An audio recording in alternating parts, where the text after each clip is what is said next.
Hello everyone and welcome to the Ancient Legends channel. Today, I will present a brief biography of former US President Barack Obama Part 3. Don't forget to subscribe to my channel, you want to see these old stories every day. Let's get started. Economic challenges. Responding to the economic crisis that had emerged in 2008 and prompted a rescue of the financial industry with up to $700 billion in government funds. See Emergency Economic Stabilization Act of 2008. Obama, aided by large Democratic majorities in both the Senate and the House of Representatives, pushed through Congress a $787 billion stimulus package. By the third quarter of 2009, the plan had succeeded in reversing the dramatic decline in GDP, resulting into 0.2% positive growth on a per annum basis. Unemployment, however, had also risen from 7.2% when Obama entered office to about 10%, and Republicans complained that the stimulus package cost too much, having swelled the federal deficit to $1.42 trillion. Still, it appeared that the U.S. economy was recovering, albeit slowly. The president could proudly point to the dramatic turnaround of General Motors. In June 2009, GM had lapsed into bankruptcy, necessitating a $60 billion government rescue and takeover of about 3/5 of its stock. But by May 2010, the auto manufacturer, employing a new business plan, had shown its first profit in 3 years. Obama looked forward to recovery summer, anticipating the payoff of the massive federal investment in infrastructure improvement programs aimed at creating jobs and stimulating the economy. But as the summer of 2010 progressed, the prospects for the economy seemed to dim as unemployment stagnated, partly because of the demise of temporary jobs tied to the decennial census. Some economists feared that a second recessionary trough was approaching, while others argued that the stimulus package had been insufficient. Obama was able to claim another major legislative victory. However, in July, when Congress passed 60-39 in the Senate and 237-192 in the House, the most sweeping financial regulation since the New Deal. Among other statutes, the bill established a Financial Consumer Protection Bureau within the Federal Reserve, empowered the government to take over and shut down large troubled financial firms, created a council of federal regulators to monitor the financial system, and subjected derivatives, the complex financial instruments that were partly responsible for the financial crisis, to government oversight. Deepwater Horizon oil spill. The spring and summer of 2010 would be remembered more, though, for a massive oil spill that dragged on for months in the Gulf of Mexico, the largest marine oil spill in history. See Deepwater Horizon oil spill of 2010. The disaster began with an explosion and fire that killed 11 workers and led to the collapse and sinking on April 22nd of the Deepwater Horizon drilling platform some 40 miles, 60 kilometers off the coast of Louisiana.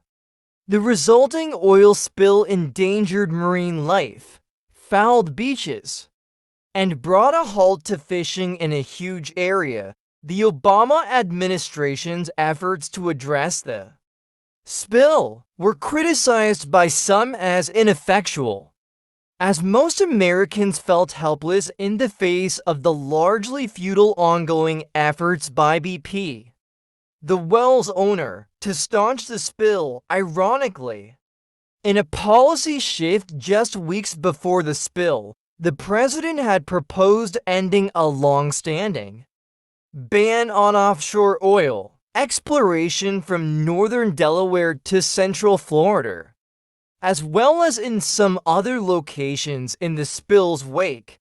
However, the Interior Department instituted a 6-month moratorium on new deep-water drilling that included halting operations at more than 30 existing exploratory wells before the Deepwater Horizon oil spill was finally contained and the well capped in July 2010. It was estimated that some 4.9 million barrels of oil had been released into the water. In happier news for the president, August 2010 marked the Senate confirmation of his second Supreme Court nominee, Elena Kagan. Associate Justice Sonia Sotomayor had been confirmed in July 2009. Wars in Iraq and Afghanistan. For all of Obama's efforts at rapprochement with much of the world, he, like George W. Bush, was a wartime president. With the situation in Iraq continuing to improve and the target date for ending U.S. combat operations there approaching, in February 2009, Obama increased the U.S. military presence in Afghanistan to 68,000 troops. Throughout his presidential campaign, he had argued that the focus of U.S. military efforts should be in Afghanistan rather than Iraq, and with the resurgence of the Taliban in Afghanistan, the military requested that Obama deploy an additional 40,000 troops there. After carefully weighing the situation for 3 months, Obama chose to send an additional 30,000 troops, a decision that was criticized by many in his party. In June 2010, as the Afghanistan war rivaled the Vietnam War as the longest in U.S. history, and as American war deaths there topped the 1,000 mark, the president was faced with another challenge. When Gen. Stanley McChrystal, commander of NATO U.S. forces in Afghanistan, and members of his staff made derisive comments about top Obama administration officials.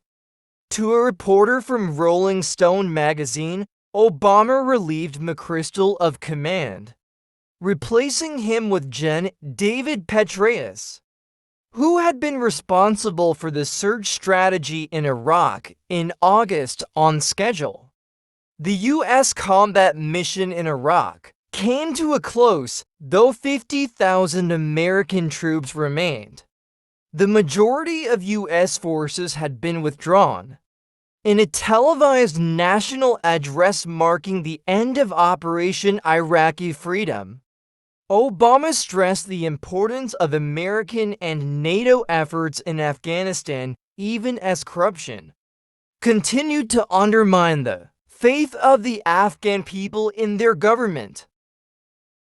Many columnists and political cartoonists were quick to see parallels between the potential pitfalls prolonged involvement in Afghanistan held for Obama's ambitious plans for social legislation, and the way in which the Vietnam War had undermined Lyndon B. Johnson's efforts to build the Great Society. With the prospect of double-dip recession looming in summer 2010, some said Obama had been too preoccupied with the wars to give the economy the needed attention.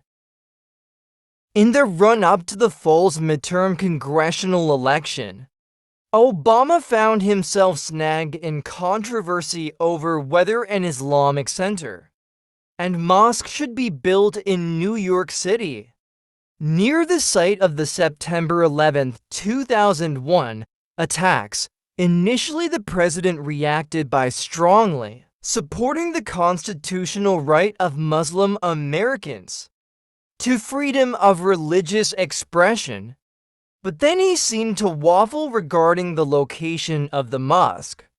All this came at a time when polling showed that nearly one-fifth of Americans incorrectly believed that Obama was Muslim, up from about one-tenth a year earlier.